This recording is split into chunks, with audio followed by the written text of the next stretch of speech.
ঈদের দিনের সুন্নাত 1 নম্বরে ঈদের দিন ভোরে ভোরে তাড়াতাড়ি করে উঠবেন।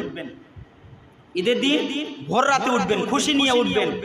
মা বোনরা তো উঠিয়া সেমাই পাক করা শুরু করবেন, মিষ্টি দ্রব্য পাক করা শুরু করবেন।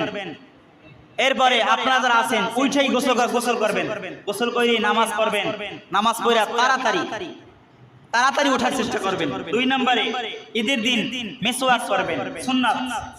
3 নম্বরে গোসল করবেন। 4 নম্বরে সুগন্ধি ব্যবহার করবেন। 5 নম্বরে সুরমা ব্যবহার করবেন। 6 নম্বরে পবিত্র পোশাক পরে ঈদগাহে আসবেন। 7 নম্বরে ফজরের নামাজের পর তাড়াতাড়ি ঈদগাহে আসার চেষ্টা করবেন। 8 নম্বরে এতিম মিসকিন গরিব অসহায়দেরকে খাওয়ানোর চেষ্টা করবেন।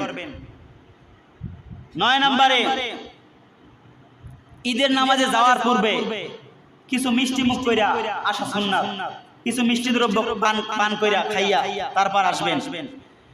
10 নম্বরে ঈদের নামাজের পূর্বে সদকায়ে ফিতর আদায় করে আসবেন।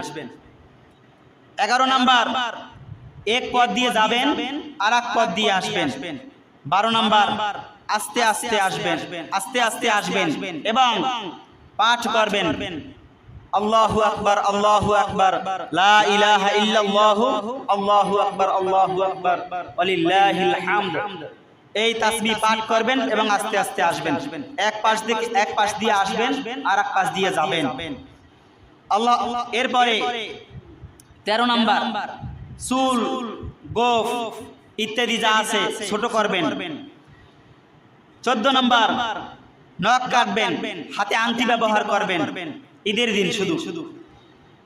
এরপরে 15 নম্বর 1টা বা 3টা বা 5টা বা 7টা খেজুর খাওয়ার চেষ্টা করবেন, সুন্নাত। ঈদের দিনের সুন্নাত আমাদের পালন করার তৌফিক দান করুন, সবাই বলুন আমিন।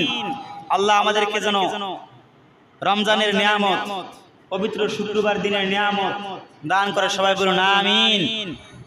যা আলোচনা হলো ভুল ত্রুটি ক্ষমা করে আল্লাহ পাক রব্বুল আলামিন আমাদেরকে আমল করার তৌফিক দান করুন, সকল বলুন আমিন।